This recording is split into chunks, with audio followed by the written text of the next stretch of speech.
네, 반갑습니다. 저는 희망세상 프로젝트 사회를 맡은 우문명입니다. 반갑습니다. 그동안 1차부터 8차까지 이렇게 이어온 정치편, 뭐 처음에는 국제편이나 이런 게 좀 있었지만 전체적으로 정치에 관련된 영역을 이렇게 1차에서부터 8차까지 진행해 왔습니다. 오늘은 정치편의 종합으로 이렇게 진행을 하도록 하겠습니다. 지금 자료를 나눠드렸는데 여러분들이 아마 자료를 다 못 받으신 분도 있을 거예요. 그래서 대략 보게 되면 제가 아까 좀 내용을 써놨었는데 제9차 일회경과 함께하는 희망세상 프로젝트 이렇게 해서 진행이 되고요. 저녁을 5시 반부터 6시 반까지 두셨습니다. 그래서 오늘 희망세상 프로젝트는 제가 뭐 전체적으로 사회는 보지만 전체적으로 다 이렇게 하지는 않고 좀 나눠서 하는 것으로 이렇게 진행을 하도록 하겠습니다. 먼저 오늘의 연은 인사를 문화공간 온협동조합의 김승원 이사장께서 오늘 연은 말씀을 해주시겠습니다. 손뼉으로 맞이하겠습니다.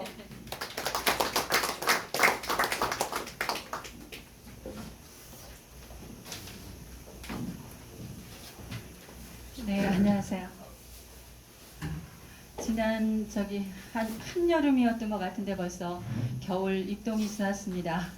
예, 그동안에 이렇게 진진하게 이어지고 지속될 수 있도록 이래경 선생님 건강하게 오늘을 맞이하신 거 정말 감사드리고요.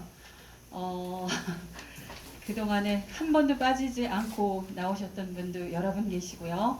원근 각처에서 정말 이 모임과 또 우리나라를 이제 구하기 위해서 지금 이 난국에 정말 통탄에 맞지 않는 그런 가슴으로 임하셨던 여러 선생님들이 계시거든요. 그래서 민주당 그 당시에 혁신위원장에서 하차하셨던 이래경 쌤의 소식을 듣고요. 제일 처음에 이제 바야흐로 문화공간의 시대가 오는구나. 대한민국의 혁신의 날이 가까워졌구나. 이제 그렇게 생각했어요. 그래서 바로 전화를 드렸죠. 그 민주당 혁신에서 대한민국의 혁신으로 그렇게 부르짖어 주십사. 이제 그렇게 요청했었던 날이었습니다. 그런데 이제 벌써 이제 그 8차에 걸쳐 이제 한 번도 빠지지 않으셨던 선생님들, 또 멀리 청주에서 용인에서 원근 각처에서 이제 이 나라를 구할 실마리를 여기서 찾을 수 있을까 해서 오셨던 선생님들, 그다음에 그 오로지 애국 충정들이 한 자리에 모였던 실로 진지하고 귀한 시간이었습니다. 근대로부터 현대로 이어지는 동안 민주주의는 세계사적으로는 물론 대한민국에서도 완전한 형체를 유지하노라고 실로 피로 물든 항쟁의 날들을 걸어왔지만 이번 문헌에서 펼쳤던 이래경의 희망 프로젝트에서 민주주의란 그 태동 자체가 신흥 부르조아에서 그들이 살아남기 위한 그런 형식에 불과했던 것이 아닌가라는 것을 총체적으로 더듬는 계기가 되었던 것 같습니다. 그래서 지금 이제 본 문헌에서 펼쳤던 이래경 희망 프로젝트가 그 민주주의란 말하자면 그 처음 태동 자체도 그렇지만 진단해보건대 그 자본주의 현대를 이루고 있는 그 가장 그 악한 그 현대라는 개념을 이루고 있는 그 골격 중에서 가장 악한 자본주의라는 것에 밀려서 자본주의가 잡아먹는 그 민주주의를 어떻게 온전히 우리가 지켜낼 것인가, 아니면 봉합할 것인가, 아니면 새롭게 수정할 것인가, 이제 거기를 더듬었는데 오늘 이 자리에서 그것이 이론에 불과한 것이 아니라 행동, 액션으로 폭발적으로 될 수 있는 그 골격이 오늘 이곳에서 잉태되는 것 아닌가, 그 거점이 되는 것이 이 자리가 아닌가, 그렇게 생각하면서 기대를 만만히 하면서 오늘 마지막에 아주 좋은 안주, 포항에서 직송되어 온 과메기도 있으니까 끝까지 그 뒤풀이 자리까지 참여해 주시고 실로 오늘 좋은 결실이 우리나라를 건질 수 있는 그런 큰 폭발력 있는 세력들이 잉태되는 그 순간에 함께 하시기를 당부에 마지 않습니다. 고맙습니다. 네, 고맙습니다. 제가 아까 진행 말씀드렸다시피 전체적으로 발제가 3분이 진행됩니다.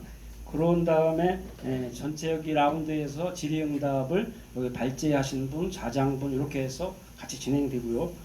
막판에는 과제도출로 우리 실천 과제를 그동안 정치표를 쭉 해왔던 것을 같이 참여했던 분들과 함께 이렇게 과제도출로 진행되겠습니다. 그래서 먼저 진행 안내를 좌장이신 이래경 다른백년 명예이사님께서 전체 발제 3편과 그 다음에 질의응답까지 쭉 진행을 해주시겠습니다. 우리 이래경 선생님 모시겠습니다. 예, 반갑습니다. 제가 어제 그제 부산에 민주시민지원센터에서 시국 강연을 갔는데 시국이 시국이라 이제 총선을 앞두고 그 좌석이 100석 정도 되는 자리인데 서서 들을 정도로 많은 분들이 와서 시국을 걱정했어요. 그 첫 번째는 윤석열 정권 안 된다. 윤석열을 심판하고 탄핵하자라는 반윤 전선의 열기가 있다고 생각합니다. 근데 또 한편 생각해보면 이게 요만 있었던 건가요? 60년대 4.19 혁명도 있었죠. 87년 민주화 대위협, 대투쟁도 있었죠. 또 촛불도 있었죠. 그런데 우리는 어떻게 보면 유럽보다 더 위대한 민주주의 혁명을 이뤄낸 것이 이 땅인데 문제는 왜 계속 제자리 걸음을 하고 어떻게 보면 더 악화가 양화를 구축하는 이 상황까지 오는 것인가? 우리가 역량이 부족했을까? 아니죠. 그러면 외적인 국제적인 환경 때문일까요? 약간의 영향도 있겠죠. 그러나 근본적으로는 뭔가 정치가 구조적으로, 제도적으로 잘못됐다라는 것이 우리 정치개혁을 주제로 해서 우리 과제를 시작했던 출발입니다. 근데 실제 해보니까 18세기에 시작한 정당 중심의 선거 민주주의, 이거는 일정 부분 2세기 동안 그 가버넌스의 일정 부분 가져왔지만 그 한계는 명확하다라는 것이 일반 정치학자들이 다 인정해 온 겁니다. 그 한마디로 얘기하면 엘리트와 기득권 체제를 유지하기 위한 가두제가 현재 우리가 하고 있는 정당 중심의 선거제 민주주의다 라는데 대충 다 합의를 해왔습니다. 그걸 가장 상징적으로 얘기한 것이 스페인의 위켄 포데모스 운동이죠. 그 사람들이 3가지의 슬로건을 냈습니다. Rethink, 다시 생각해보자. Redefine, 다시 정해보자. Redesign, 새로 설계하자. 그러면 선거제 민주주의를 넘어설 수 있는 대안들이 뭘까? 검토하는 과정에서 이미 160년이라는 긴 경험을 통해서 안착된 스위스가 주도하는 현대적 직접민주주의, 영어로 MDD라고 하는데 현대 민주주의라는 모델이 우리한테 일단 살아있는 신뢰로 다가왔죠. 또 한편에는 이게 한 10년 전부터 활성화가 되기 시작했고 이제 OECD 규약에 가장 강력한 정치적 가버넌스의 추천사항으로 시민의회라는 게 등장을 합니다. 직접민주주의든 시민회의든 거기서의 핵심적 내용은 시민들이 직접 참여하고 직접 토론하고 직접 결정하는 수기적 민주주의라는 핵심적 코드를 갖고 있다는 게 지난 우리 네다섯 번 강연을 통해서 같이 공유했던 내용입니다. 오늘 이 자리는 그러한 우리가 공유했던 내용을 세 분의 패널 발제를 통해서 재확인하고 다시 우리 내용들을 토론하는 그런 자리가 될 겁니다. 그래서 첫 번째 연설을 모신 분은 저는 영원한 동지라고 부르시는 분인데 권영택 회장님. 두 번째 발제는 그 MDD, 그 현대 직접 민주주의 운동을 하는 데모크라시 인터내셔널이라는 조직이 있는데 그 조직의 이사로 역할을 했고 그 MDD 글로벌 포럼을 한국에 유치하는데 결정적 일을 한 추진위원장을 했던 이정옥 교수님이 두 번째 발제를 하실 거고, 세 번째는 뭐 나중에 좀 더 자세히 소개하겠지만 민주주의를 연구하고 지방분권과 시민의회를 아주 깊숙이 연구했던 이지문 교수님 세 분을 모시고 오늘 그 패널 발제를 하고 토론을 시작할까 합니다. 그러면 첫 번째 모실 권영택 선생님을 조금 더 소개해드리면 서울대 국사학과 출신이고요. 80년 초에 결성된 민청년의 부의장을 지내셨고 그에서 결성된 전민련, 그다음 민주정치 국민본부의 뭐랄까 실행 집행 실무 책임을 맡아오면서 사실은 80년대 민주화 과정 전체를 온몸으로 채모한 그 시대 역사의 산증이라고 할 만한 분입니다. 그래서 우리 권영택 그 뒤에 민주화 운동 기념사업회 사령관까지 뭐 본인이 국사학과 출신이시니까 그러니까 실제 몸으로도 체험하셨고 그것을 역사의 기록으로도 기록한 작업을 하신 권영택 우리 그 영원한 회장님이 자신이 체험했던 80년도의 민주화 과정을 회고하면서 우리한테 어떤 뭐라 그럴까 이 화두를 던지는 시간을 갖도록 하겠습니다. 그럼 권영택 선생님 앞으로 모시겠습니다.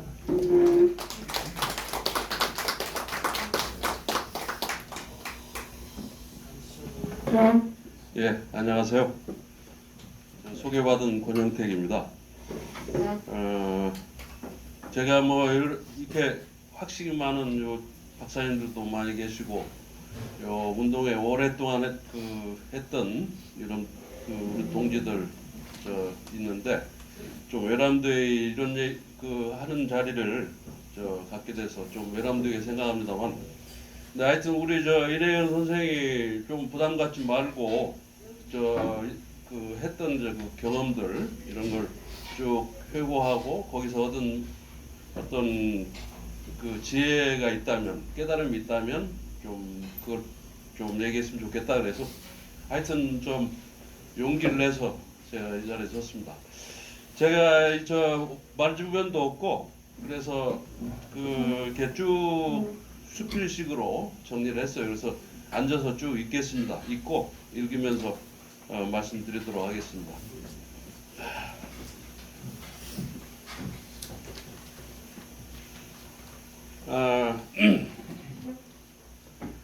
한국 현대사에서 민주주의와 관련하여 그 중요한 고비가 5번쯤 있었던 것 같습니다.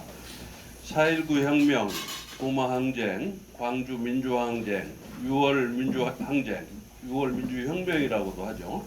촛불혁명, 이렇게 5번의 계기가 있었습니다. 한국의 민주주의는 이 5번의 고비를 넘으면서 우리 사회에 뿌리를 내렸습니다. 4.19 혁명으로 이승만 독재를 몰아냈고 고마, 광주, 6월 항쟁을 거치면서 박정희 독재와 그 아류 전두환 독재를 굴복시켰으며 2016년 촛불혁명으로 박근혜 독재를 몰아냈습니다. 우리 세대는 저는 이제 6.25 직후에 태어난 베이비 부머 55년 대략 그 55년에서 63년 이 기간에 태어났던 우리 세대는 이 5번의 계기를 다 겪었는데, 그러나 4.19 혁명 때는 너무 어렵거나 태어나기 전이어서 경험하지 못했고 이후 여러 계기들은 실제로 몸으로 겪으면서 살아왔습니다. 제가 1956년생인데 그 1960년에 일어났던 4.19 혁명은 제가 초등학교 들어가기 전이어서 별로 기억나는 게 없습니다. 부마 광주는 20대 중반에 대학생이었고 6월 항쟁 때는 제가 30대 초반에 그 민청년이라는 그 제야 단체에서 일하던 시절에 겪었습니다. 그리고 촛불혁명은 2016년에 일어났으니까 그 당시 제가 만 60세 때 참여했습니다. 그 중에서도 오늘 이야기는 그 혈기왕성했던 젊은 시절의 일들을 좀 말씀드릴까 합니다.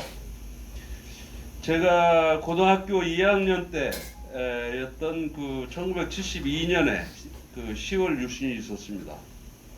그 박정희가 삼권 분립의 그 형식적 민주주의의 틀을 깨고 1인 독재 체제를 연구하려는 일종의 쿠데타였습니다.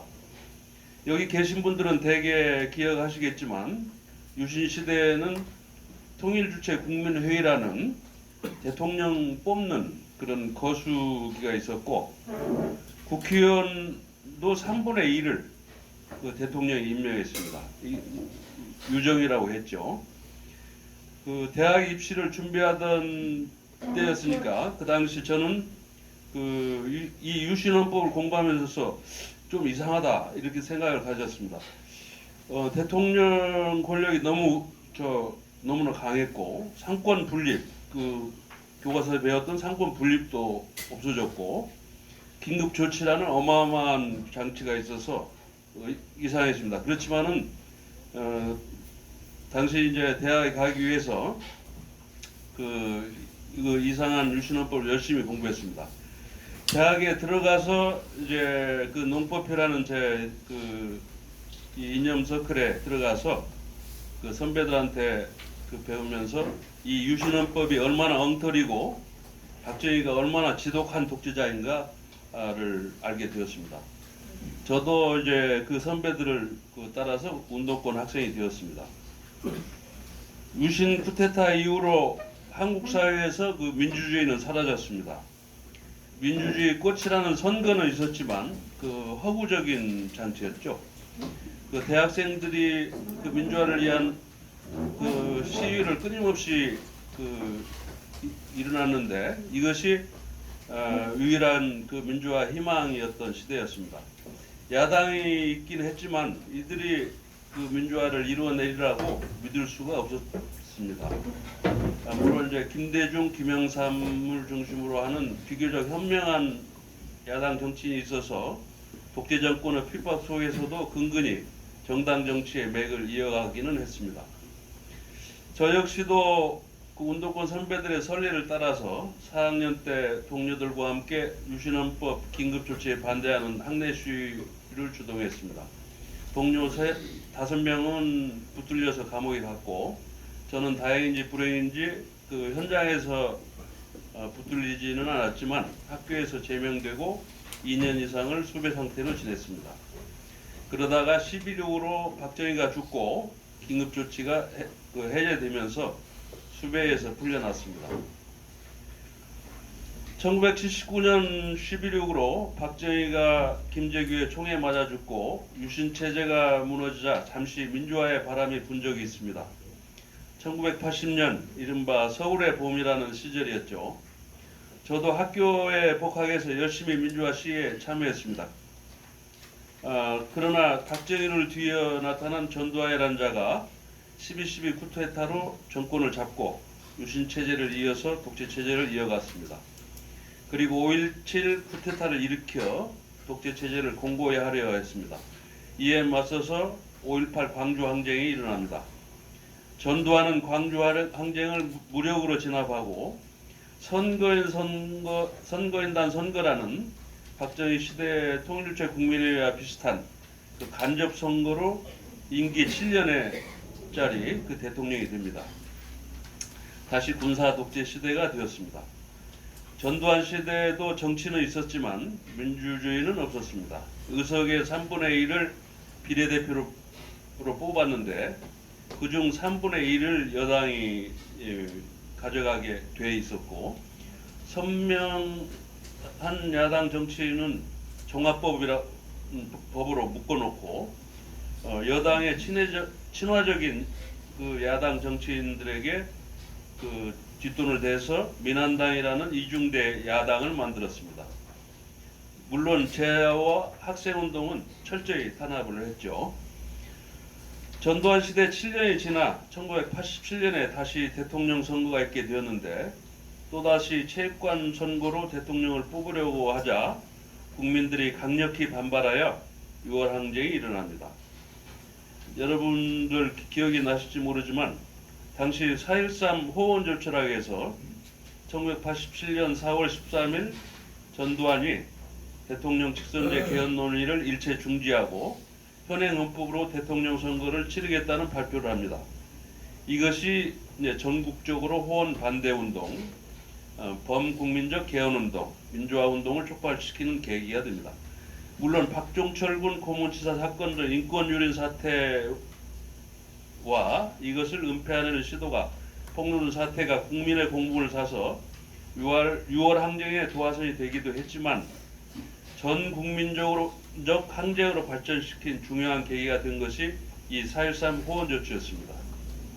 국민들의 민주적 기본권의 하나인 대통령을 직접 선택할 권리를 찾고자 했던 것, 그것이 6월 항쟁 당시 국민의 요구였습니다. 6월 항쟁 시위의 구호도 그래서 호원철폐 독재 타도 직선제 쟁취 이런 구호들이 나왔었죠.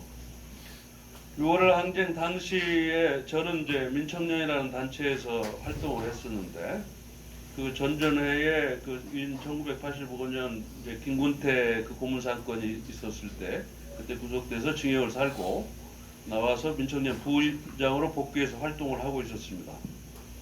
6월 항쟁 기간 내내 민청년 회원들과 함께 유인물을 만들어 시민들에게 나눠주고 가두시에 열심히 참여를 했습니다. 당시 민청년이라는 단체에 가서 연대 활동도 하고 6월 항쟁 지도부가 됐던 민주헌법 쟁취 국민운동 본부에도 참여해서 실무자로 일했습니다. 6월 항쟁의 여러 같은 국민 항쟁에 그 전두환 정권이 굴복하여 6.29 선언으로 직선제 개헌을 수용하는 민주화 조치가 이루어졌습니다. 그 당시 6월 항쟁에 승리했던 것은 학생운동권, 제야, 야당이 민주대연합으로 뭉쳐 투쟁했던 것이 가장 큰 요인이라고 할 수 있습니다. 학생운동권이 과격한 구호를 자제하고 직선제 쟁취와 같은 국민들에게 호소력 있는 이슈에 집중했던 것도 큰 효과를 가져왔습니다. 6월 항쟁의 승리로 헌법 개정이 신속하게 이루어졌는데 5년 단임의 대통령 직선제 그리고 대통령 권한의 재조정, 국정감사권 부활, 헌법재판소 신설, 지방자치 실시 등이 명문화됐습니다. 이 87년에 개헌된 조항들은 지금까지 이어져서 현행 헌법의 근간을 이루고 있습니다. 그래서 87체제라고도 부릅니다. 이 헌법이 72년 유신체제 이전의 민주주의를 회복한 의미는 있지만 졸속으로 추진돼서 많은 부분에서 좀 더 포괄적이고 진전된 민주화의 내용을 담아내지 못했습니다. 국민 발안제, 국민 소환제 같은 직접 민주주의에 관한 조항, 대통령 임기 같은 권력 구조의 문제, 경제 문제에 대한 보다 진전된 조항 등이 담길 수 있었을 텐데 이게 이루어지지 못했습니다. 그리고 6월 항쟁의 승리의 주축이었던 제야가 6월 항쟁 승리 직후에 이루어졌던 여야 정치 협상에서 소외되었던 점도 큰 문제였습니다. 그런데 미스터리한 것은 6월 항쟁의 주역이었던 제야 스스로도 그에 대해 자신이 참여 자격이 있다는 주장을 전혀 하지 않았다는 점입니다. 그럼 당시에 사회 변혁을 꿈꿨던 민청년 활동가들이 가지고 있었던 정치적 비전은 무엇이었을까요? 회고에 보면 대체적으로 노동자, 농민 등 근로 대중이 중심이 되는 사회혁명을 통한 민족적 민중정권의 수립이었지 않았나 이런 생각이 듭니다. 여기서 사회혁명은 중소자본가를 기본으로 하는 자유주의 정치 세력과 제휴하는 1단계 민주주의 혁명과 노동자 농민이 중심이 되는 2단계 사회주의 혁명의 연속 혁명 과정이라고 보았고 6월 항쟁은 바로 1단계 그 민주주의 혁명의 중요한 계획이라고 이렇게 보지 않았나 이렇게 생각이 듭니다. 그 당시 우리의 생각은. 그러면 당시 사회혁명을 수행할 주체는 우리가 어떻게 보았을까요? 아마도 노동자, 농민, 진보적 지식인이 중심이 되는 전략당, 전략당과 중간층과 민족 자본가까지 막론하는 통일 정선 조직을 상정하지 않았나 생각합니다. 바로 이러한 전략당과 통일 전선 조직을 중심으로 광범한 민중 세력을 결집하여 사회혁명을 수행하여 민족적 민중 정권을 수립한다. 이것이 이제 그 당시 우리의 정치적 비전이지 않았나 그런 생각이 듭니다. 그런데 당시 노동, 농민운동, 미성숙 감정과 운동 내의 그 통합의 미흡 등으로 이 전략당은 존재하지 않는다고 보았고 그 민통련을 통일정선 조직의 맹화 정도로 보지 않았나 이렇게 생각합니다. 그리고 민청련은 자기 규정을 제가 속했던 민청련은 스스로 자기 규정을 진보적 지식 청년들의 반공개 정치투쟁 전술단이라고 이렇게 했는데 전략당이 존재하지 않기 때문에 스스로를 전술단이라 이렇게 지칭했었습니다. 당시 민청년 활동가들에게 가장 중심적인 화두가 이 민중과 혁명이었습니다. 민중혁명을 통한 민중해방이 궁극적으로 도달해야 할 목표였고 그것은 실현 가능한 목표라고 생각을 했습니다. 그래서 당시 민청년 활동가들은 자신은 혁명을 준비하는 직업적 운동가 또는 혁명가 내지는 예비 그 직업적 운동가로 생각했지 않았나 이렇게 생각이 듭니다. 그래서 사람에 따라 차이는 있겠지만 대체로 장차 선거에 출마해서 국회의원이 되겠다 이런 생각은 별로 없었던 것 같습니다. 당시 선거로 사회의 근본적 변혁은 불가능하고 오로지 혁명으로만 이 근본적 변혁은 가능하다고 이렇게 생각을 했고 양김의 민주당도 보수 정치 집단이고 그래서 제휴의 대상이다 이런 정도로 생각했던 게 아닌가 이렇게 생각됩니다. 그래서 그 6.29 선언이 나고 직선제 개헌이 받아들여졌다는 이제 발표가 났을 때 한편으로 이렇게 환호하면서도 한편으로는 앞으로 우리는 어떻게 해야지 하는 이런 걱정도 들었던 게 이제 솔직한 심정이었는데 전략적 지도부도 없고 그 당시에는 이제 진보 정당도 없었던 때였습니다. 직선제 개헌으로 열린 대선 국면에서 제야가 이제 비지, 후단, 독후로 나눠지고 민청년이 이제 비지, 그 비판적 지지를 결정했을 때도 그 앞에 굳이 비판적이라는 수식어를 붙였던 것도 민주당의 그 김대중 씨와 손을 잡는 것은 민중 역량의 강화라는 전략적 목표에 복무하는 그런 전술적 선택이다 이런 뜻을 표현했던 것이었습니다. 6월 항쟁 이유를 조금 더 얘기하면 박정희 전두환 독재 시기를 거치고 71년 대선 이후 16년 만에 맞이하는 엄청난 대선 열풍 속에서 활동가들 다수가 중심을 잃고 선거 혁명론의 환상에 빠져들지 않았나 생각합니다. 선거 승리로 사회혁명을 달성할 수 있을 거라는 그런 환상을 가지지 않았나 싶습니다. 여의도와 그 보라매 공원에 모인 100만 군중들의 엄청난 열기에 압도되었습니다. 그래서 초기에는 양김 단일화를 정력적으로 추진했지만 막판에는 단일화 없이도 선거에서 야권이 승리할 것으로 믿었습니다. 실제로 저는 그 대선 개표날 개표 방송을 볼 때까지도 김대중의 당선을 확신했었으니까요. 그래서 당시 노태우가 당선되는 걸 보면서 그 참담했던 기억, 그리고 스스로 자신에 대한 그런 엄청난 자괴감을 느꼈던 걸 생각이 납니다. 87년 대선은 노태우의 승리로 막을 내렸고, 선거에서 패배한 김대중 씨는 컴퓨터 개표 부정을 고리로 해서 황색 돌풍을 일으키고, 그 다음에 4.12 총선에서 평민당을 제1야당으로 재기시켰습니다. 대단한 그 승부사의 기질을 발휘한 거죠. 그러나 김영삼 씨와 더불어 이 후보로 단일화를 방기해서 민주정부 수립을 지연시킨 과오를 면할 수는 없을 것입니다.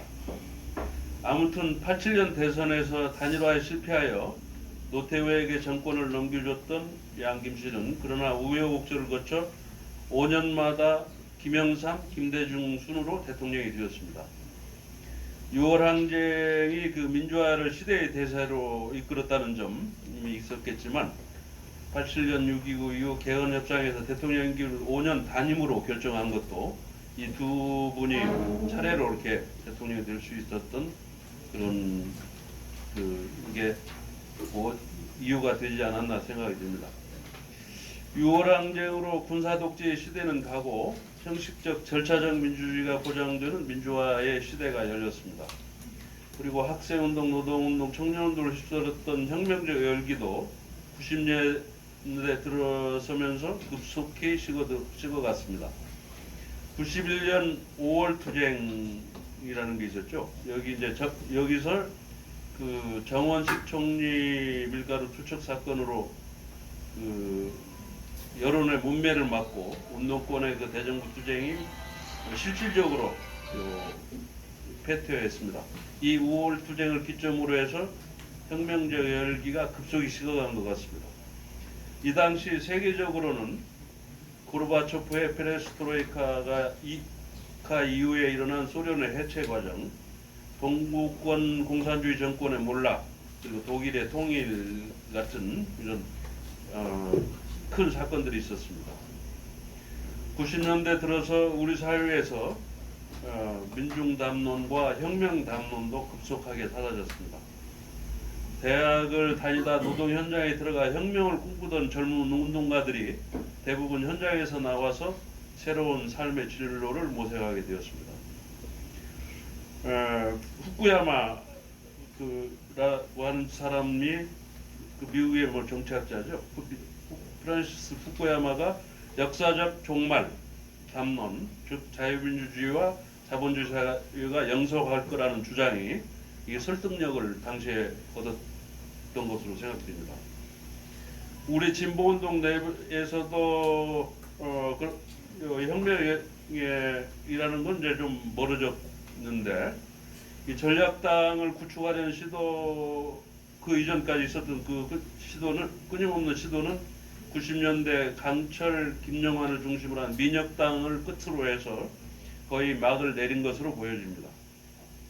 선거를 통한 합법정당으로 진보정당을 세워서 진보운동의 전략적 지도부로 삼으려고 했던 것으로 보여지는 김낙중, 장기표, 이재호, 이우재, 김문석 등이 1990년 창당한 민중당의 실험도 참담한 실패로 돌아갔습니다. 민청년의 김근태 선생, 민청년의 이창복, 이부영 선생 등 많은 민주화 운동의 지도자들이 정치권으로 진출하여 민주당 국회의원이 되었습니다. 민주당의 노무현 대통령, 문재인 대통령도 민주화 운동 출신이라고 할 수 있겠죠.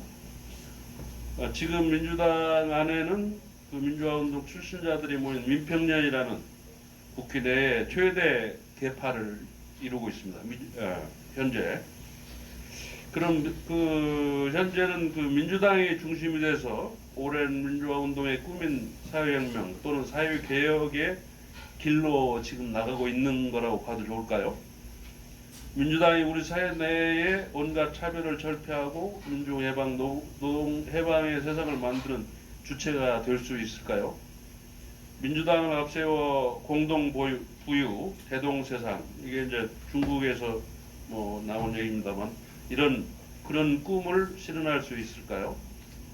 아무래도 그 대답은 긍정적이지 못한 것 같습니다. 세 번의 민주정부를 거치면서 우리 사회의 형식적 민주주의가 공고히 된 점은 있지만 한편으로는 돈과 권력이 지배하는 자본주의 체제는 더 공고해지고 차별과 소외는 더 심해졌습니다. 민주당은 어쩌면 87년 당시처럼 여전히 민주주의 혁명에서 제휴 대상일 뿐 주체가 아닌지도 모르겠습니다. 그럼 지금 이 시대에서 민중과 혁명은 어떤 의미일까요? 이제 혁명의 주력군으로서 그 노동자, 농민을 중심으로 한 그런 민중 개념은 이제 더 이상 유효하지 않은 것으로 보입니다.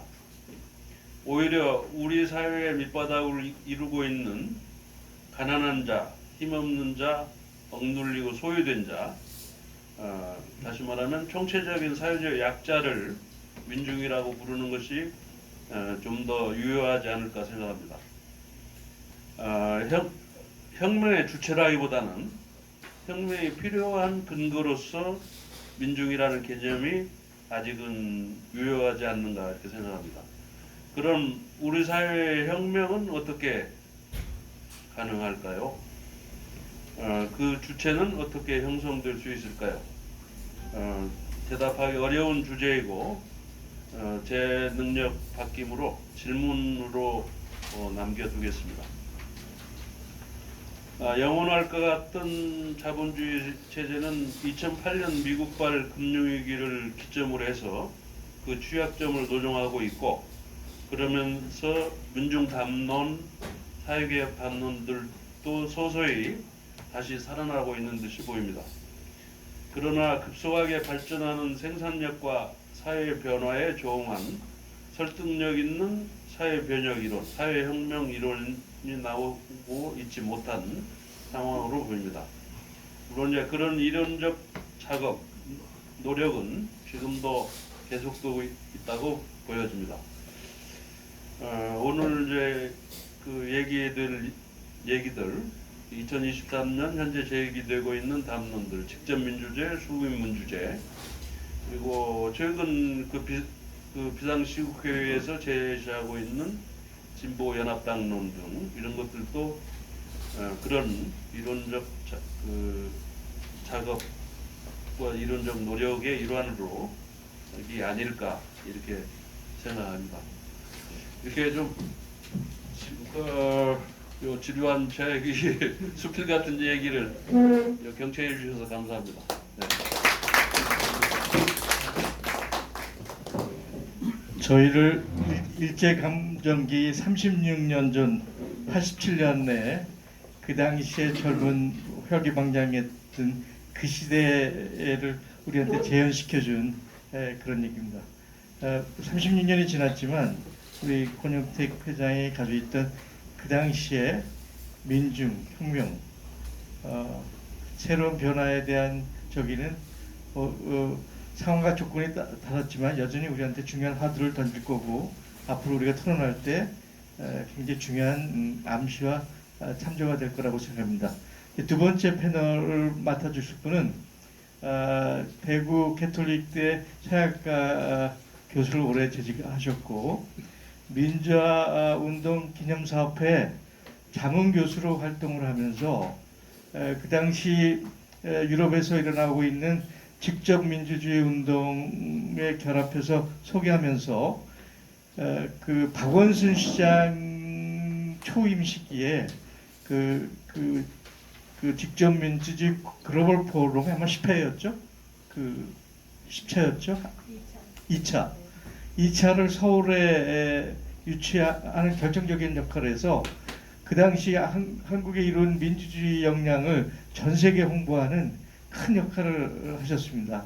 그리고 2018년에 저를 그 로마 글로벌 포럼에 안내해 주셔서 처음으로 저가 직접 민주주의라는 걸 세례를 받게 해준 장본인이시기도 합니다. 한때 그 여성부 장관까지 지내셨고요. 지금 뭐 명예 교수로 계시지만 여전히 데모크라시 인터내셔널의 중요한 인사로 활동하고 계십니다. 우리 이정옥 교수님 모시겠습니다.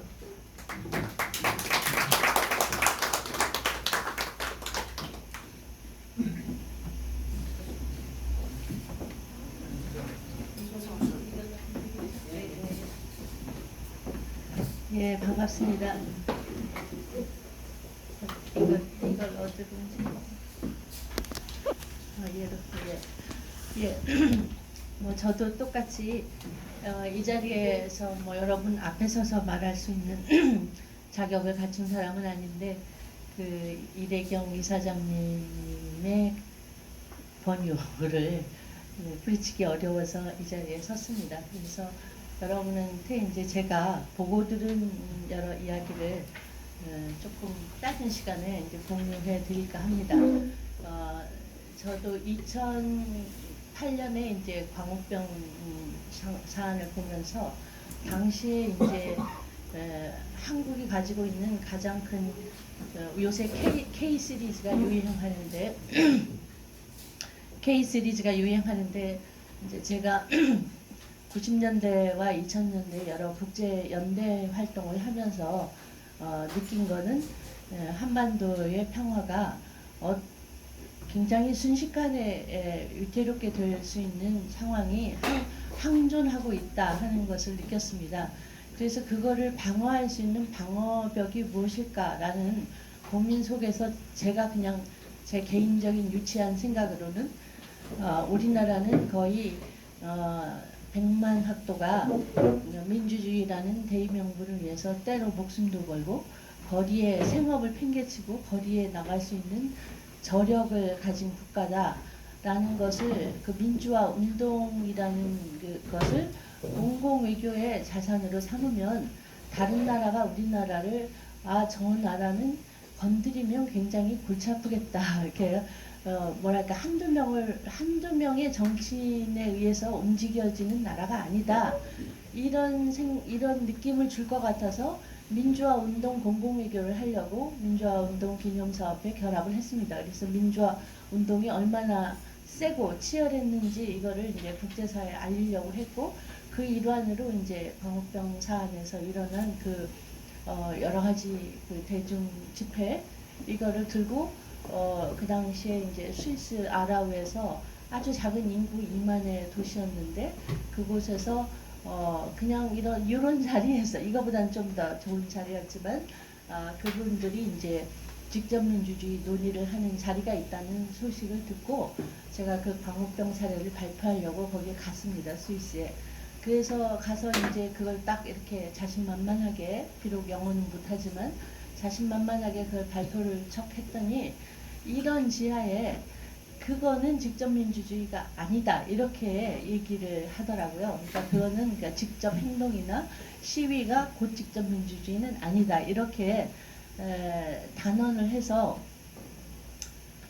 오늘날까지도 이제 그때 제가 제기했던 이 직접 행동과 직접 민주 제도의 이 여러 가지 그 차이를 했는데 결과로는 내년 5월에 루마니아에서 이제 세계 직접 민주주의 대회 한 11차 대회가 열리는데 점점 더 그 참여와 직접의 행동이라는 영역을 글로벌 포럼에서도 넓혀가고 있는 중입니다. 그러니까 그거는 이제 제도로서의 직접 민주주의를 하고는 싶으나 그게 워낙 확장성이 떨어져서 수많은 시도가 있는데 그 제도화가 성공한 사례가 그리 많지 않고 성공을 했다 해도 그게 꼭 민주적 도구인가에 대한 여러 가지 쟁점이 제기되고 있기 때문에 이런 우리가 했던 그 참여의 영역과 운동의 영역이 이제 그걸 포괄하지 않으면 데모크라시 인터내셔널에서 주장하는 직접 민주주의의 기본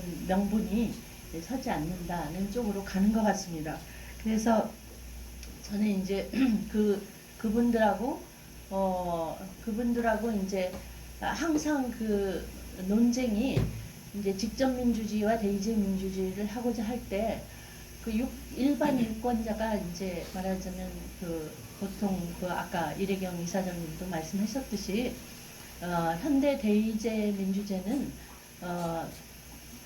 정당이라는 일종의 정치 엘리트나 특화된 집단에 의해서 대중의 정치적 의지가 대변되어야 한다라는 게 기본 정치학자들의 틀인데, 거기에서 항상 그 유권자의 직접 결정은 위험하다, 이게 논지가 되어 있습니다. 그래서 그 유권자가 그래서 사람을 대의로 뽑아서 그들이 결정하는 걸 수용하는 체제가 이제 현대 민주주의 제도의 근간을 이루고 있는데, 그 논리의 배경에 가장 논쟁점은 유권자는 누구인고가, 그리고 그들이 굉장히 복잡한 아까 말씀하신 과학기술 사안이나 미래지향적인 여러 사안에 대해서 판단할 능력이 있는가에 대한 것이 쟁점이 됩니다. 그래서 저는 거기에 대해서 우리가 여러 가지, 그러니까 아까 그 권영택 선생님 얘기한 주체가 누가 되어야 할 것인가에 있는데, 기본 생각은 우리가 자연인으로서의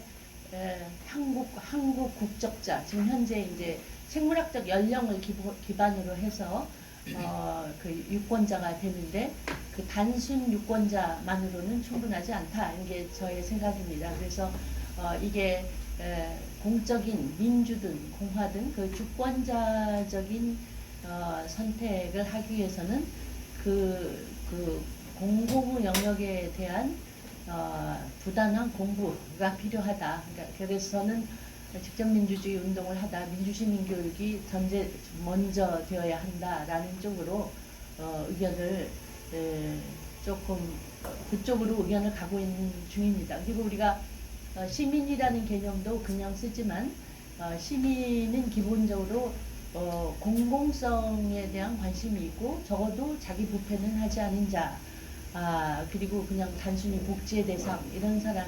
그래서 여기 모이신 여러분들이 우리가 깨어있는 시민이다, 이런 말을 많이 하는데, 시민이라는 그 자체로 주어지는 것이 아니라 굉장히 부단한 노력을 통해서 주어지는 것이다 하는 거를 원론적이지만 다시 한번 말씀을 드리고 싶습니다. 그래서 그러나 이제 기존의 대의제 제도가 특히 유럽의 경우는 여러분이 알다시피 이제 그 진보와 보수, 또 자본주의의 양축으로서 진보와 보수의 두 바퀴로 오랫동안 정당 정치 제도가 그걸 통해서 발전을 해왔는데, 신자유주의 이후에 그런 고전적 정당 제도가 민의를 거의 대표하지 못한다라는 것에 대한 합의가 이루어지면서 다양한 방식의 그 정당을 통하지 않는 방식의 정책 결정의 거버넌스의 틀을 만드는 것을 다각도로 모색하고 고민하고 제도화를 했습니다. 이게 다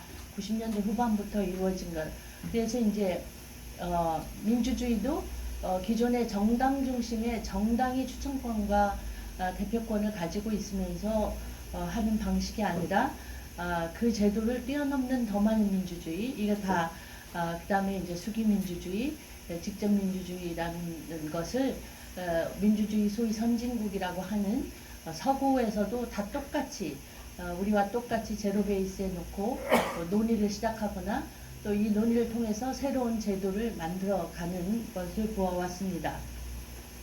그래서 그 과정에서 이제 직접민주주의 여기에서 굉장히 강조하는 건 모던인데, 디렉트 디모크라시 하면 보통 이제 그리스를 연상하기 때문에 이 운동을 하는 분들은 이제 현대 직접민주주의다 해서 그 직접민주주의를 제도화하고 싶어하는 사람들을 중심으로 해서, 근데 그 직접민주주의를 가장 제도화하고 싶어하는 나라가 독일입니다. 왜냐하면 여러분이 아시다시피 독일이 그 투표를 통해서 히틀러를 뽑은 원죄 때문에 그 독일 국민의 원죄를 씻어내기 위해서 이제는 민주시민 교육을 충분히 해서 독일 국민이 직접 선택을 해도 오류가 없다, 이런 거를 국제사회에 증명하고 싶어 해서 이 직접민주제 운동을 독일의 소위 좌우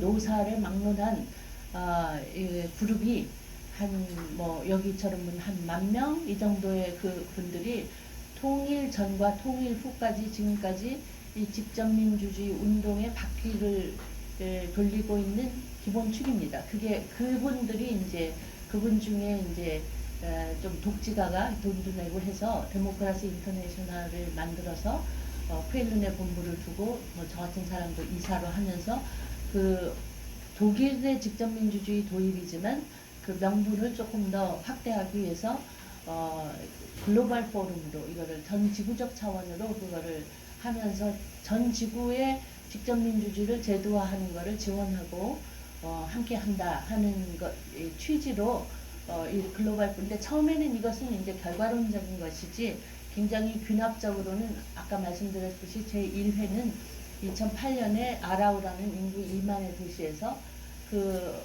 그동안 시간이 땡 해주세요. 땡 해주셔. 그러니까 그 인구 2만의 도시에서 그걸 한 거는 그동안 이제 이 독일 측에 직접민주주의를 제도화하고 싶어하는 그 그룹들이 이 주선 앞장을 서서 스위스로 수많은 연수를 왔습니다. 연수단을 조직해서. 그러니까 그 연수단을 일일이 조직하고 저도 한번 조직을 해갖고 한 10여 명 조직을 해서 연수단을 조직해서 갔는데 그게 너무 이제 비용 대비 효과로 하니까 아예 포럼을 열자 이렇게 해서 작은 규모로 이제 2008년에 그 포럼을 시작하게 되었고 저는 그때 우리나라가 막 광우병 시위에 그걸 떠난 직후였는데 제 그냥 개인적인 소견으로는 우리나라가 정당 제도가 너무 취약하겠고 또 시민 운동의 열기가 높은 사회이기 때문에 직접민주제야말로 대한민국에 굉장히 맞는 제도가 아닐까 민주화 이후의 민주주의의 하나의 선택지로서 그런 생각을 하면서 무슨 일이 있어도 그 직접민주주의 글로벌 포럼을 서울에서 한번 해야겠다 이렇게 생각을 했는데 당시가 뭐 이명박 정부이기 때문에 얼마나 싫어했겠습니까. 그래서 하여간 뭐 이렇게 뭐라 그러나 뭐 이렇게 굉장히 그 패치워크식으로 뭐 여기는 십시일반을 해가지고 어렵게 이제 직접민주주의 서울 포럼을 2009년에 열고 그 뒤로부터 이제 그 우리가 어찌나 고생하면서 그 포럼을 했던지 사람들이 가장 잊혀지지 않는 게 서울 포럼이라고 그래요. 왜냐면 뭐 그 나중에 에피소드가 많지만 그래서 그 뒤로 이제 이것이 국제사회에 이렇게 연례화가 돼서 바이애뉴얼리 전 세계를 돌아다니면서 점점 발전했어요. 그 다음에 이제 저만큼 고생한 게 미국에서 2011년에 샌프란시스코에서 미국 직접민주주의 포럼을 했는데 그분들도 이제 퍼블릭 지원이 하나도 없이 기자 개인이 굉장히 애를 써서 그걸 했기 때문에 무진장 고생을 해서 직접민주주의 샌프란시스코 포럼을 2011년에 열면서 제가 미국의 이제 직접민주주의를 좀 보게 되었죠. 그래서 미국의 직접민주주의도 이제 미국도 자기네 민주주의라는 바퀴를 굴리기 위해서 수많은 운동가들과 열정적인 저널리스트 이런 분들이 애를 쓰고 있다라는 걸 샌프란시스코 회의에서 보게 되었고 그 뒤로 이제 남미로도 가고 다시 유럽으로도 가고 뭐 이렇게 해서 어떤 의미에서 이게 그 글로벌 포럼이 발전을 하게 되었습니다. 제가 민주화운동 기념사업에서 일할 때 2001년에 우리가 지구가 세계 경제 포럼이라는 한 축과 다보스 포럼으로 세계 사회 포럼이 있듯이 우리는 민주화 운동의 거의 적자기 때문에 세계 민주주의 포럼은 우리나라에서 하고 싶었어요. 사실은 발신하는 그러니까 비서부에서 발신하는 걸 하고 싶었는데 그거는 이제 못 만들고 세계 직접민주주의 포럼이라는 게 만들어졌고 우리가 그걸 아직 못 이렇게 독일이 그걸 하고 있습니다. 그래서 대체로 그래서 이게 이제 명맥이 코로나로 끊기는가 했는데도 끈질기게 2022년에 다시 스위스에서 원래 이 아라우에서 했던 것이 다시 원점으로 가서 스위스 루제른에서 있었고 그러고 났더니 이제 멕시코에서도 자기네가 유치하고 싶다 그래서 원래 2년에 한 번씩 하는데 코로나로 못하게 된 거를 멕시코가 간청을 해갖고 바로 2023년 2월 말 3월 초에 연달아서 열렸어요. 그러니까 2022년 9월에 루제른 포럼을 하고 나서 연속해서 포럼을 하는데 점점 규모가 커져가지고 이때는 제가 한국에서 그때 로마 대회 때 이래경 이사장님하고 갔듯이 이때는 제가 한국의 자치단체장 뭐 이런 분 한 10분하고 같이 갔습니다. 그러니까 멕시코 회의는 그래서 한국의 이제 나름대로 발전한 자치 역량 이런 거를 이제 국제사회에 좀 알리는 그런 것이 있었습니다. 그래서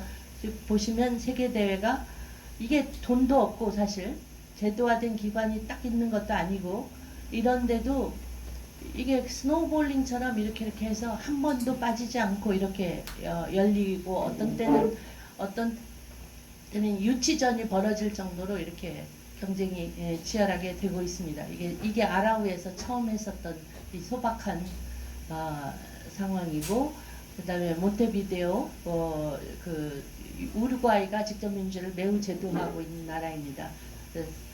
그래서 직접 민주주의제의 가장 큰 요체는 사람에게 투표하지 않고 사 안에 투표한다에서 다 그 유권자는 yes, no만 답을 합니다. 여기 그러니까 그리고 이제 제가 직접 민주제에 대해서 스위스가 가장 모범적으로 연방 차원, 주 차원, 그다음에 뭐 개마인대 차원 모두가 직접 민주제가 이제 거미줄처럼 되어 있고 그것이 대의제의 거의 대의제와 직접 민주제 두 바퀴로 굴러가면서 이제 정치적 의사결정을 하는데 그러기 위한 전제 조건을 제가 보니까 언론이에요.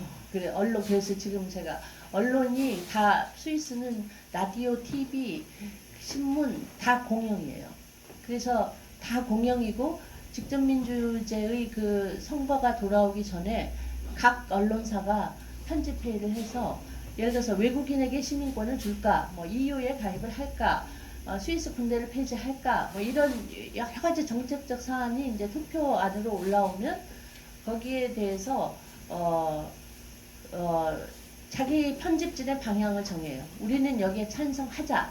그리고 이제 처음에 우리는 이제 찬성하기로 편집 의견을 모았다 하면서 계속 그 찬성 논지를 펴고 반대 논지를 펴는 사람은 반대는 그러니까 이 언론 환경이 굉장히 되어 있어서 제가 보는 이제 스위스의 직접 민주제는 이 언론을 통한 민주시민학교, 정치학교가 동시에 두 바퀴로 굴러가고 있기 때문에 작동이 가능하다. 그러니까 독일 같은 경우는 이제 연방에서 그 민주시민 정치학교를 따로 제도화해서 하고 있는데 스위스는 그냥 언론 환경이 공공 영역이 되면서 그 투표 과정이 또 한 달 이상이 가기 때문에 한 달 내내 토론이 이루어져요. 다방에서나 뭐 어디서나 앉으면 이제 사안에 대한 아주 고차원의 논의가 이루어져요. 그래서 독일 국회의원이 스위스에 기차를 타고 가다가 아줌마들이 너무너무 고도의 토론을 하고 있어서 왜 그러나. 그러니까 그 투표 사안을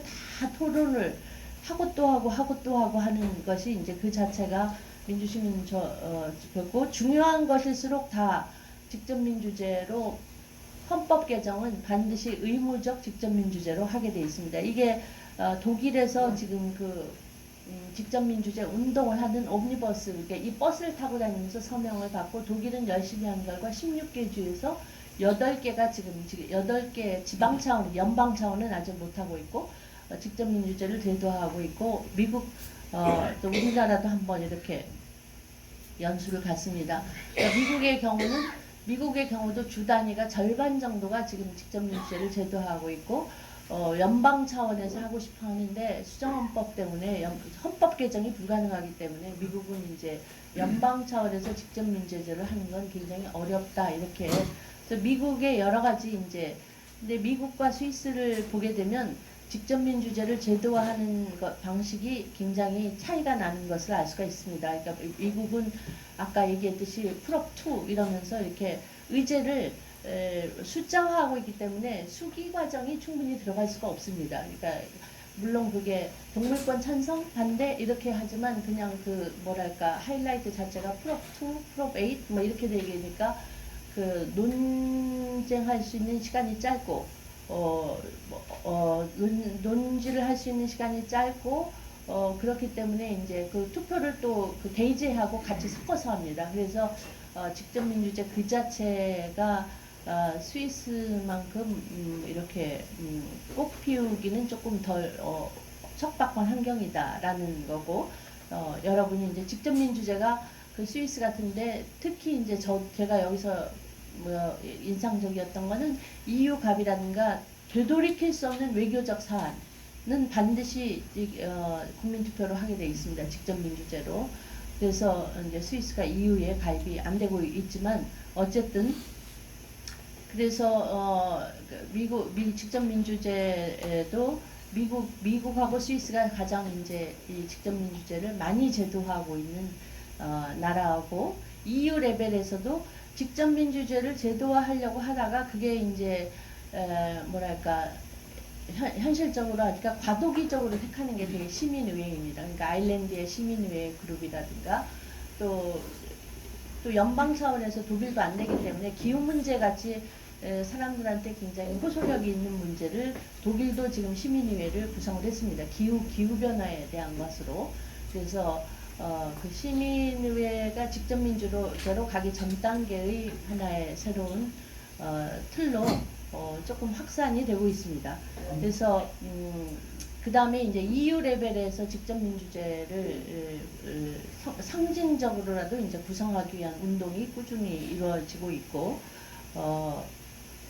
그래서 우리나라 같은 경우에 이제 그 공론조사라든가 수기민주주의를 많이 얘기하는데, 그 공론조사나 이런 것들이 이루어진다고 하는 건 정치적 의사결정의 부담이 굉장히 높은 결정에 대해서는 대개 결정을 조금 내리는 경향이 있는데 이건 너무 전문가 중심이 되어서 이 수기가 가지고 있는 민주적 효과에 대해서는 우리가 조금 더 재구성을 해봐야 되지 않을까 뭐 이렇게 생각이 됩니다. 그래서 직접민주제를 구성하기 위해서는 제가 말씀드렸다시피 그 민주시민 교육이 굉장히 강화되고 전제가 되어야 되고 그 제도적 지원